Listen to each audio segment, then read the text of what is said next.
Hey, everybody. Welcome to another edition of Vegas Bad Boys of Podcasting. I'm DJ Impact, and we got here Matt Michaels and Simon Street. And who we don't have is Sin City, and he's not with us tonight. We'll see him back hopefully next week. So, welcome to our video podcast. How you normally listen to us. And look, we record this always on Sunday night, and this happens to be the night of the Super Bowl. So I guess just to kind of get that out of the way, let's just give a big old congratulations to the Super Bowl champions, the Los Angeles Rams. So I'm excited for them. Is that your team? I wasn't sure. This year is the Rams your team? The Rams isn't my team, but I am always happy to see LA win one, being that I was born and raised there. So it's a good look for them, and a great game, man. You know, better halftime show though. I enjoyed the halftime. Way better. Yeah, not as good as Prince. Not as good as Prince, but it's close second for me. Second only to. Yeah. Yep. So good stuff there. We got a great show for you all tonight. We're gonna get right into our wrestling talk, and I guess we should start off with our four-way stop. All right. So of course, this is our what our highlights, if anything, of the week that we want to express. I'll start with you, Matt Michaels. Man, what was your highlight for this past week? Well, I think we got to start off by shedding some love on Roman Reigns and Paul Heyman, as well as Goldberg, for delivering some really nice sit-down promo hype for this coming Saturday's Elimination Chamber in beautiful downtown Saudi Arabia. And you know what's funny? They showed that teaser for the billboard in Saudi Arabia right, for Lita versus Becky, and they used a picture of Lita from like 2002. And so she looks so young, and then you know, on the show, you know, she's got like the 46-year-old like look of, you know, the skin a little rougher and stuff, and it was just like, but amazing to see that Saudi Arabia is actually showing a billboard with two women and advertising the women, which is crazy to think of. We had AJ Styles versus Damian Priest. Wow. Show me that one again. Give me that at WrestleMania. Anytime you see AJ Styles, he's going to always just make it in your weekly great matches. It just shows how great of a talent he is. And Priest is, you know, obviously not on the same level, but he's there, and I think that, you know, he's the next guy who should get that bump up to, you know, facing a Lashley or someone of that level, whoever the champ is. We also have to give it up for KO versus Austin Theory for the second straight week. Those two fucking blew it up. It was great. Wonderful to see. But you know what?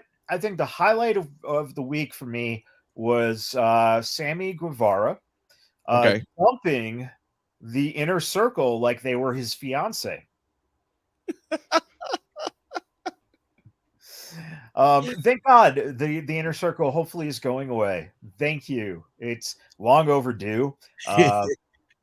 Maybe, you know, Jericho might just take a vacation, just stick to commentary for a little bit, maybe. But and then, you know, we had I think it was Mandy versus Becky Lynch, wasn't it? Or no, you know, those Irish. It was the other Celt. Yeah, it was the other Celt. Kaylee Ray.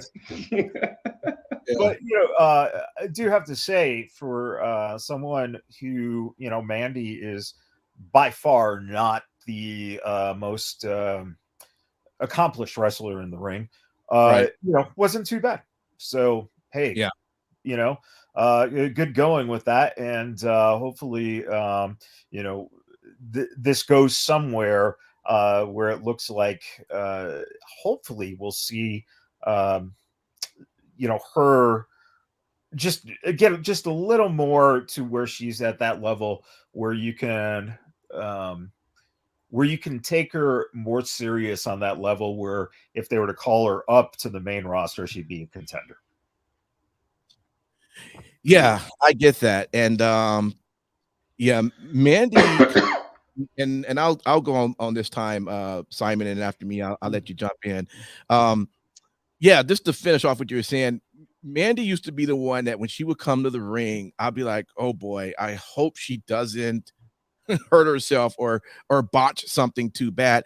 I don't have that feel for her. Now I have that fear for Aaliyah. When I see Aaliyah, I'm like, oh boy, I just never know. And she's been she's been in this for a while, but you can still see I don't know if it's just nervousness or just still not fully comfortable, maybe a larger audience, but she doesn't still seem fully confident in the ring. I don't know if I'm reading that right. Well, she also looks like she could break in two. She's Yeah. very, like, she's not really built. Mandy has a little build to her. She's athletic looking. Yeah. So that might have something to do with it. It could. All right. Biggest one for me, man, I gotta tell you. The Naomi versus Charlotte match was just I chose them probably when they had their other match 2 or 3 weeks ago. And this, shout out to just both of them. I mean, Naomi had to do so much just, to show just how great of an athlete she is, doing 3 or 4 jump off the ropes, doing all types of every move she can pull off. And of course, Charlotte just allowed those punches, those kicks, and all of that to take place. And I love those matches. You'll hear me talk about it all the time. I love matches where that more likely the person who's supposed to win is going to win, but you almost have that look where you're going, well, I don't know, is Naomi going to win? That's the type of match I love. And it came to a point where I'm like, I don't know, and it was so great. And it's also great to see the fans genuinely just a part of the match. I mean, they were really, you talk about a main event. This was like, to be honest with you, this could have been a Mania match. That's just how big the audience really was accepting and into it. And it was quite upset when she didn't win the title. I mean, overall, just a great performance between the two. But just one more quick shout out. I did enjoy the Creed brothers versus the Grizzled Young Veterans.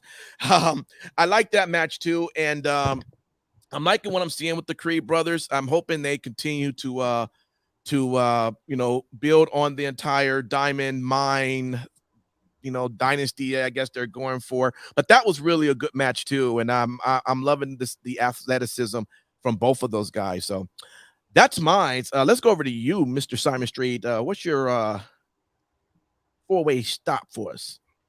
Well, definitely my 4-way stop had a lot to do with what you were saying with regards to the Creed brothers versus the Grizzled Young Veterans. Really was good. I know a couple weeks ago I talked about really liking just the whole faction of Diamond Mine and Creed brothers, and how I feel like they are definitely a solid tag team. They're a little bit new, but I think that they can definitely have potential to go that extra distance. Yeah. Obviously going against Grizzled Young Veterans, which has always been a hardcore, solid team of NXT. And it was a good match from start to finish. Creed brothers proved their worth in it, and I'm really digging their great determination. I mean, it's sometimes I feel like there's certain tag teams that just have that quality, and I feel like for me personally, they have that, and hopefully they can go all the way and face MSK, for the Dusty Cup. We'll see what happens.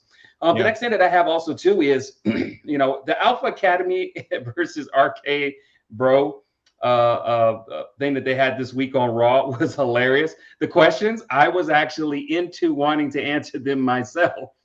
So it was just very entertaining yet again with the back and forth that they're going with. That has made this quite interesting, much in the same way that the Viking Raiders and the Street Profits kind of had their back and forth. It was a good little thing. The last thing that I have is on NXT again, Dolph Ziggler in the house. It was kind of a cool thing to kind of see. At first, I was kind of like, okay, this is interesting. Where does this go? Kind of seeing Dolph Ziggler and Tommaso Ciampa kind of go at it, bring some good signs. I believe that they would have a good match for themselves, would be excellent. Looking forward to seeing that. And that's pretty much my four-way stop. It was a decent amount of wrestling to be watched today amongst the Super Bowl today. Yeah, a lot was going on. All right, let's get right into our Too Sweet for the week.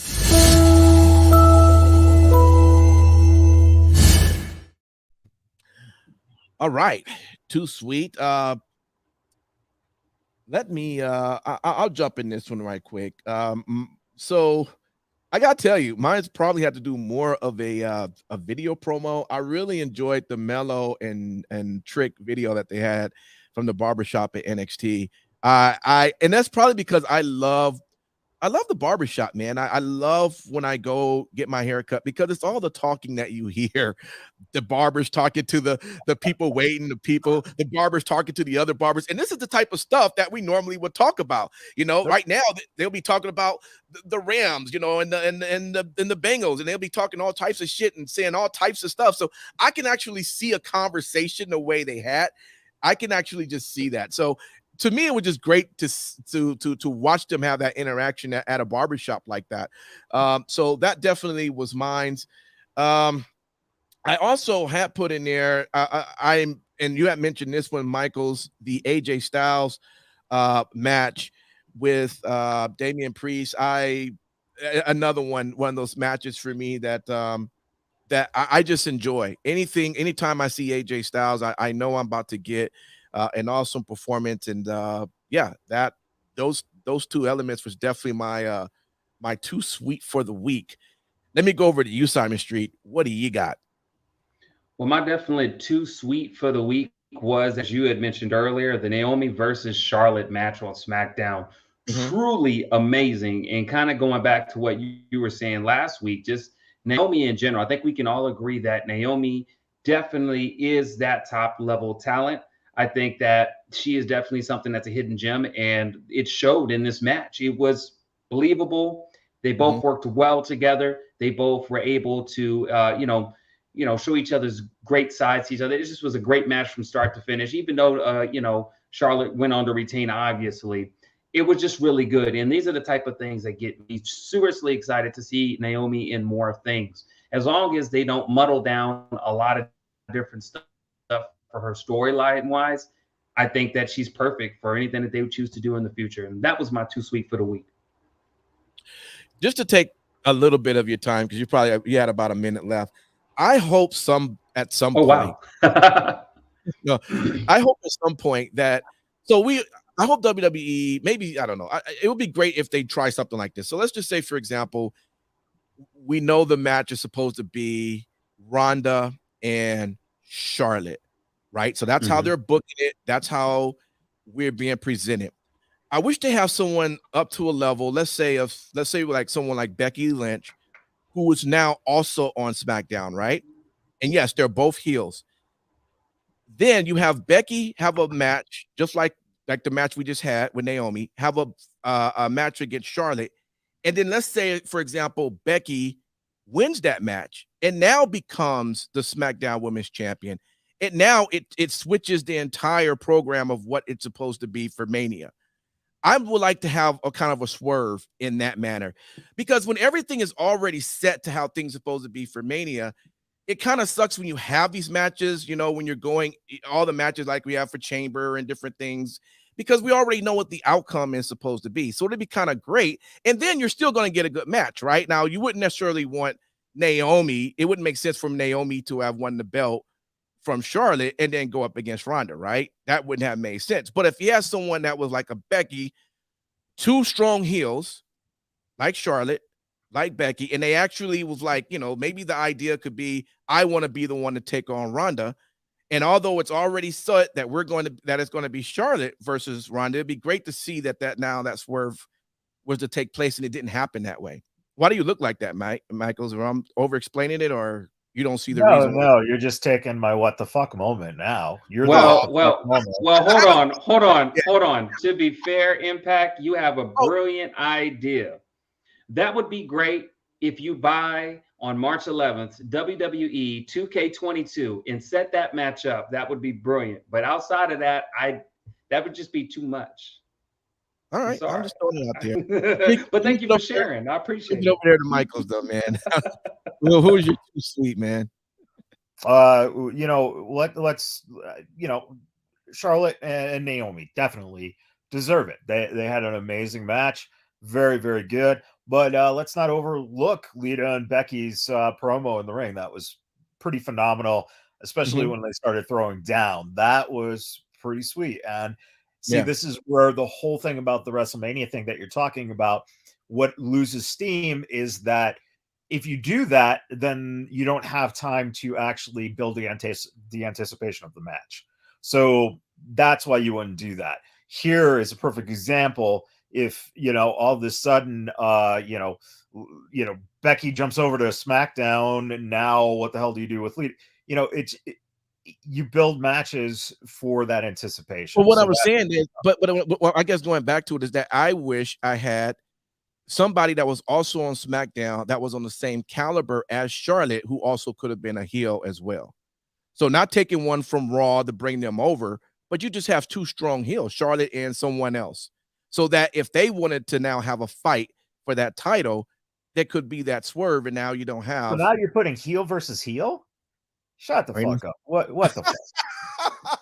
Okay. Sami Zayn. Hey, he had his own show now. I love the idea of him having like a podcast format show in the middle of the fucking ring. Brilliant. Good idea. But we got to talk about it. The biggest too sweet of the week has to be the fact that the Forbidden Door was blown wide open by seeing Dolph Ziggler show up on NXT. That was unbelievable. Forbidden Door kicked wide open. And that goes to show that anybody can show up on any program at any time. And there you go. You're going to have that anticipation now of that unbelievable Forbidden Door blown wide open. Okay. All right. I like how you did that. That Forbidden Door, Michaels, is about as believable as the Cincinnati Bengals saying, "Who dey?" Actually, you know what, Simon? My wife brought that up. She was like, "Yeah, why did they just straight take that from New Orleans?" Well, I'm not even going to dignify it with a response. No, it's pretty simple. Can you name the team that wasn't in their Super Bowl? Who dey? Oh, the Saints. That's right. So there you go. we don't want to become a sports channel. Let me get to the. Yeah, we don't want to.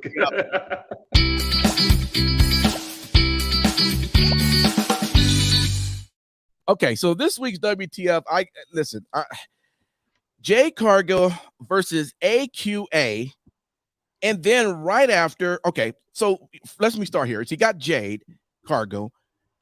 They're building her up, right? If she's not green at all, according to her. She has this match against AQA, and this match goes for, I don't know, a good 7 minutes. It seemed like she should have just been able to quickly just dominate her and in the match. But this match looks like the AQA is getting a couple of licks on her. They're saying, hey, she was trained from Booker T's Academy, all of this, right?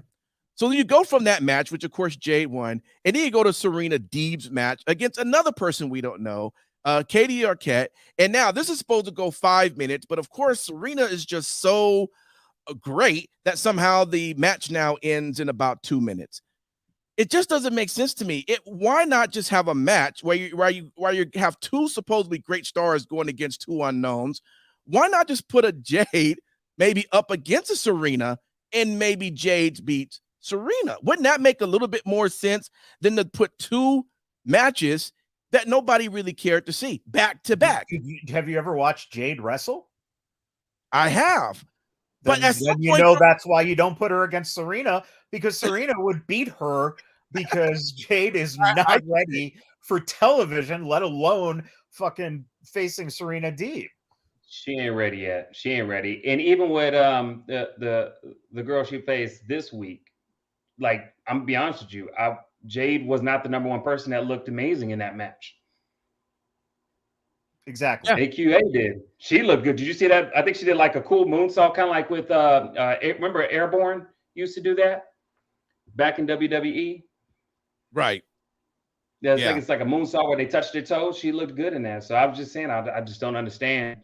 Jade is. They need to keep feeding her these people. You meant Evan Bourne, right? Is that who you're talking about? Is what I meant. Thank you. Okay, I wasn't about to say what his name is now, but yeah. Matt Seidel. Yeah, I was about to say Matt Seidel. I was trying not to say Matt Seidel. All right. All right. So that's my WTF. All right. Let me go over to you, Matt Michaels. What was yours for the week? First off, Nikki losing to Bianca before the Elimination Chamber just devalued her at all. It's just like, wait a minute.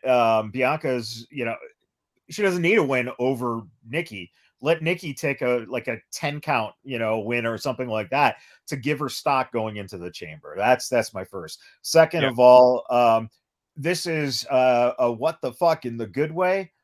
Maurice's red cat suit. What the fuck? I agree with that.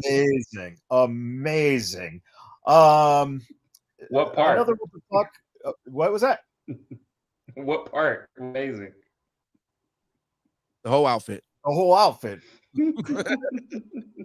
Anyway, so where in the world is Veer Mahan now? And what the fuck? He's got the biggest buildup I've ever seen, man. For a guy who's already been on WWE programming. Right. That's the thing that is mind-blowing. It's like, okay, if we take him off TV long enough and then put promos that he's coming long enough, maybe people will forget that he was ever part of WWE. And yeah, what the fuck? The next is who the fuck are Faraz and Leon on NXT showing up backstage as a tag team? What is that? Another what the fuck? The crowd rooting for Lisa Chu. What the fuck? And yes, I said Lisa Chu. Do you know that the combined age of Darby Allin, Sting, and CM Punk on the stage is 134 years old? The Forbidden Door was opened so wide that 8 people popped for Jay White this week. And Keith Lee got 12 people popping when he showed up. And Adam Cole is the number 1 contender because he beat who? I mean, what the fuck is going on with that too? Dynamite, Rampage. What the fuck? Yeah. Well, okay. I would say a little bit more than 12 for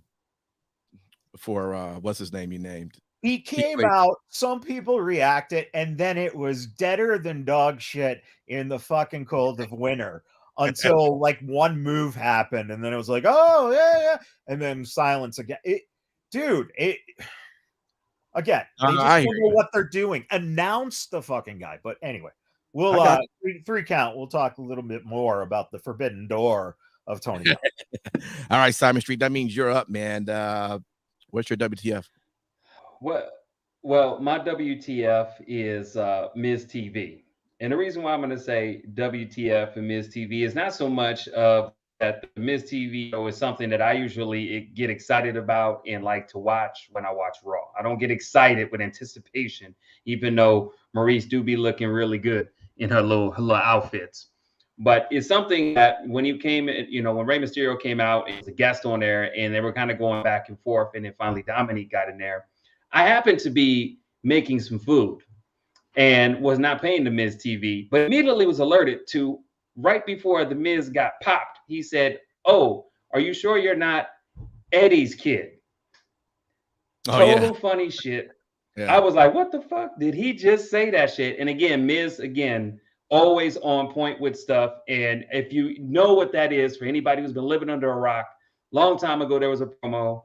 We had to do with Rey Mysterio, and it had to do with Eddie Guerrero. If you're not a real wrestling fan or you're not as old as us, there was a whole thing to where Eddie Guerrero was supposedly the father of Dominic, and there was a whole thing that went on there. But hey, you know, if you get WWE 2K22, that's possibly going to be a storyline you'll get to relive in that game, possibly, rumor says.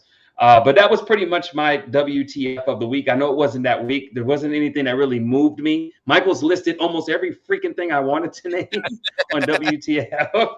Thank you, because you did it eloquently. It's the truth. It's the truth. I got to give it to you. I got to give it to you. The only other thing I will say that what the hell is Sangi.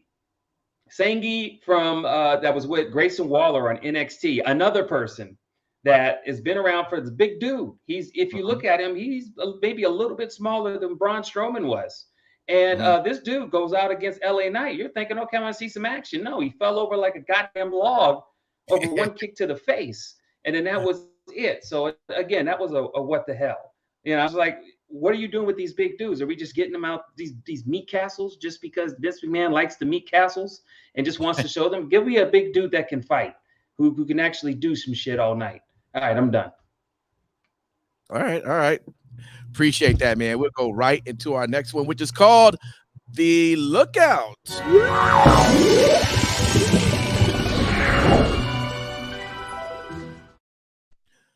All right, so I'll jump in on this one. I from Impact Wrestling, I really enjoy the Josh Alexander storyline, and until I was given some information about where things are headed, I was really kind of excited to what I thought was going to happen. And if you watch the show, Josh Alexander, the walking weapon, who I just absolutely enjoy, as you know, he had this whole incident where he just got upset and he pushed not only the security down, which you're never supposed to touch the security, but he also threw down Scott D'Amore as well. And I'm like, is he going heel? No, he's really been frustrated. And then it got so bad that Scott D'Amore removed Josh from this upcoming week's No Surrender event. And then I come to find out that I guess Josh is going to be a free agent, and which saddens me. So I was kind of hoping that was going to go into something. I guess that doesn't mean that it doesn't mean he's not going to be with Impact. We just don't know where it goes from here. But the way it ended was interesting, you know. And right now it's just he left because he was highly frustrated and he did some things that he shouldn't have done, you know. But we'll see where that goes. Matt Michaels giving me that look. The other one though was the Dolph Ziggler as well. I'm interested to see where that go. Dolph to NXT. Let's see. You know, what is that about? How is that going to benefit Braun anyway? I mean, is it going to benefit Dolph in any way? Dolph seems like Dolph kind of went down the scale, if you ask me. Maybe Braun's going to rebuild his career. Who knows? But I'm curious to see where that goes as well. So that'd be mine. Let me move over to you, Matt Michaels. What you looking out for? Well, the first thing we got to look out for is the RK Broga party. That, if we see that could be amazing. That could be really great. And along those lines, let's say the Elimination Chamber matches. I kind of, you know, it's going to be hard because you look at the, you think the obvious is, okay, Brock and Lesnar wins, but I think somehow Reigns costs him the match. Okay. So I don't think Brock walks out of there winning that match. And that leaves door open. Maybe we could be seeing the setup of either Seth winning and Seth versus KO at Mania for the title, or what if Riddle wins and we get Orton versus Riddle for the championship at Mania. Hmm. Think about that one. That would be interesting. The women's match, way harder to really see. I mean, Bianca, you would figure might be the favorite because she would be an obvious going against Becky, being that she lost to Becky in 37 seconds, at SummerSlam. So that'd be a good buildup. But, the possibility of Bayley returning in the Elimination Chamber could be there. And we could possibly see Becky versus Bayley, which there you go. And now you got your heel versus heel, DJ, that you really want to see. Some other things we're looking out for, Tiffany Stratton's daddy showing up on NXT. Let's see that happen, right? I would love to see that. Reggie and Dana releasing a sex tape. I'm all in for that one. We got, possibly Peacemaker versus Black Adam at the LA WrestleMania main event. I think that would be great. The two DC comic book characters going one-on-one. But finally, I'd say be on the lookout for every single AEW wrestler blading for blood because they don't know any other way on how to get eyes on their product. So look out for that. Yeah. Yeah, that main event was like, I guess it's all about the blood. And of course, about the Hangman Page. All right. Simon Street, what you got? Well, definitely my of the week would be Saray, Warrior of the Sun. The reason why is because she's nothing new, but I will say that I like the way that NXT is booking her. I think that, when we talk about superheroes and we talk about, like Ash, not quite such a superhero. Wait. Just to I'm saying it. She's a superhero. Go ahead. No. You said you like the way NXT is booking her. She's not on NXT, bro. And he froze. Saray? What are you talking about? Saray, right? Saray. Sarai. Oh, I thought you were talking about the other, the other chick on Raw, the designer. No. Always talking about. Oh my. No, sir. That was good. I was wondering. I was like, hold on, did I? No. No. I'm saying in comparison because we talk about superheroes and what that looks like.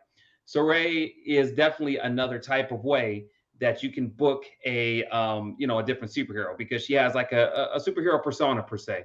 How she comes in and she's all dressed in a little school outfit, like she's going to school or whatever, some academy, and she goes through the curtain, the bright lights, and she comes out. I really like the way they're booking her. She's already fantastic in the ring. That's just my opinion. And I definitely think that's somebody that you should see in the contendership for, down the road. It all depends on who it is. Would I personally want to see her take the belt off of Mandy Rose? No. I feel like Mandy Rose is not deserving of an opponent like her. I think I would rather see her probably more with a Kaylee Ray or just somebody other than Mandy Rose. Mandy Rose is beautiful, but she's not beautiful to watch in the ring. That's just my opinion. But Saray all the way, I really like how NXT is booking her. She's great. I think if they keep it up and they don't falafel anything and try to change what they already have, she'll be good. And the next person I say I'll go on the lookout is someone that Matt Michaels can't stand, and that is Lisa Chu. I like Lisa Chu. I think she's great. And yes, I said Lisa Chu because we're just going to start calling her Lisa Chu. I think Lisa Chu has something that's interesting. Be on the lookout to see what happens next week because she took all those bags of clothes and it was told to her by Dakota Kai. I think it was Dakota Kai, not Dakota Kai. It was Dakota Kai said, go get your new wardrobe. So I'm wondering what's her new wardrobe. If it's another Snuggie, I'm gonna freaking love it. And she's still in the same outfit, but it's a different Snuggie. But hey, I think there's something there for Lisa Chu. I'm gonna make a sign that says Lisa Chu and just put on the show because I love her character just as much as Impact loves Happy Cap and Moss Balls on SmackDown. I like Lisa Chu. Yeah, and for anyone listening, DJ's wife, Lisa, is a dead ringer for Lisa Chu. So that's where it comes out. Her name is Lisa, and therefore Lisa Chu. All right. I'm sure she's gonna be very happy to hear that and get that explanation. All right, let's get to our last segment. My lord.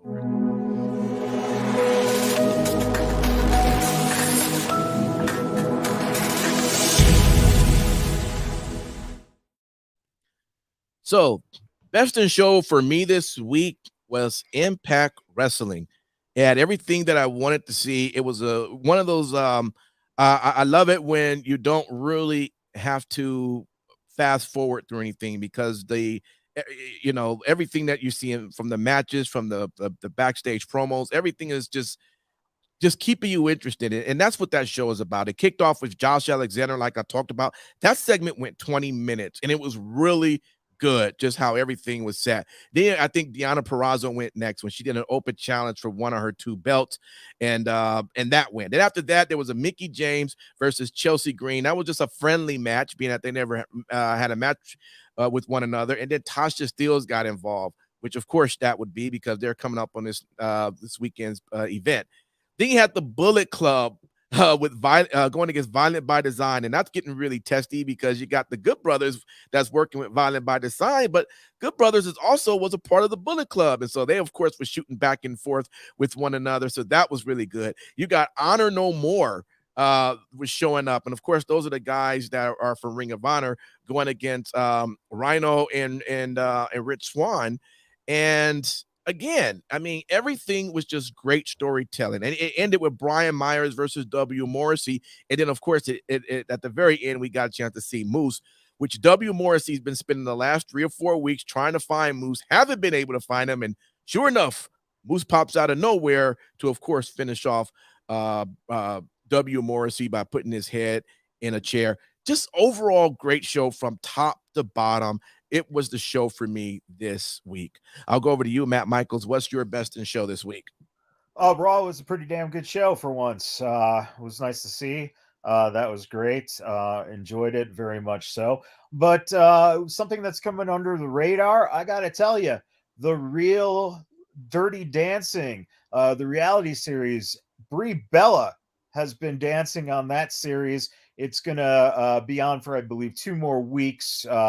And she has a lot of issues when it comes to proximity and closeness and uncomfortability, which is hysterical considering that she's a pro wrestler. So, go figure. But who knew that, Brie Bella would be dancing with a former NFL star in, I believe it's Antonio Brown, I think it is. I don't know. Anyway, but it's good. It was fun.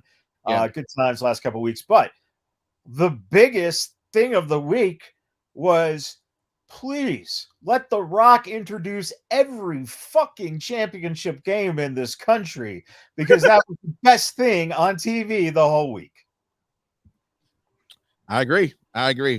Simon Street, man, let's jump right over to you, man. Well, I was definitely going to say the best in show was NXT for me, just because, kind of building up everything for the Dusty Classic. On a real good job. MSK versus Idris and Malik was a decent match, and it just kind of, if you're a fan of MSK, you want to see them get the repeat on the Dusty Cup. But also, too, you can't bring those brothers down. And I think that's going to be a really good match in the finals. And so that builds up for that. Also, too, a lot of things that they're just being consistent across the board. Like I mentioned earlier with Sweeeeet is another thing. Seeing her second week in a row with a win, seeing that they're going to maybe do more with her. Again, like we joke around a lot, Lisa Chu, but, her as a character in general, I think is something that they're willing to take the risk. And, hey, if it doesn't fail, at least they can't ever be said that they didn't try. And then last but not least, Dolph Ziggler was really just something interesting because he didn't really go in there with any declaration of what he was going to do. And I like that. I think in other times when they've sent people from the main roster, it's already assumed they're going to be there for the mainstay, like how Mandy Rose was doing their show week after week. I like how Dolph Ziggler really was saying, hey, I got to catch a flight, blah, blah, blah, blah, blah. Stuff like that makes NXT a little bit interesting. Dealing with what they have is always really good. And then, like I said, just NXT for me was consistent. And, I enjoyed it. Maybe it's because it's a shorter version. And I do agree with you, Matt Michaels, that The Rock killed it with that intro, to the point to where if he does run for president, I will be like the rest of the moms out there in America, and I will just vote for him, because that was amazing. I got goosebumps. I was electrified. And the Bengals actually probably the best intro ever from him that they could ever hope for, and probably will never get it again. And you know what's funny? And tell me, you guys, you don't lie now. When he said that he's performed or whatever in front of the millions, come on, tell me you was about to say and millions. Oh, right? Yeah, definitely. I had my tongue out and everything. Yeah, but he did do the Super Bowl has come back to LA. Yeah, he did that, right? Yeah, we got that. Yeah. I thought he was going to do the and millions. He was doing his thing. Come on, I'll get out of here. Whatever. The thing, it would have been something else if he said that. If you smell what The Rock is cooking. No. His thing would have been if he was like, the best thing about the Super Bowl is the poontang pie. Oh, Jesus. All right. Hold on. Can I say one thing? First and foremost, if you are over the age of 40, please do not attempt to do what 50 Cent did and hang upside down and rap. That looked very uncomfortable. He forgot how old he was. Yeah, because he's 60 Cent now, because that's how old he is. Jeez. He's 46. Well, he looked like he was 66. Oh, man. Upside down. All right, everybody. Thanks for hanging out with you. Even if you don't really put in comments, we can see that we have folks watching, and we definitely appreciate it. And in just a few minutes, 3 minutes, we're going to be jumping into our 3 count. The best way to hear that is to make sure you just that you're subscribed to one of our 3 video podcasts, which of course is part of it. Right below, you can see what our 3 count topics are going to be. So there's going to be some pretty good thoughts that we're going to lay out, and hopefully we won't go in on one another because one feel they right and the other one says no, you're wrong. You never know what you get on 3 count. But we thank you for hanging out with us during Wrestling Talk. We will see you next week. We got some pay-per-views going on next week, so we'll definitely talk about all of that. And we again thank you for hanging out, and we'll see you in a few minutes. If you were listening to us on podcast, thanks for downloading and listening as well. See you next time. Peace.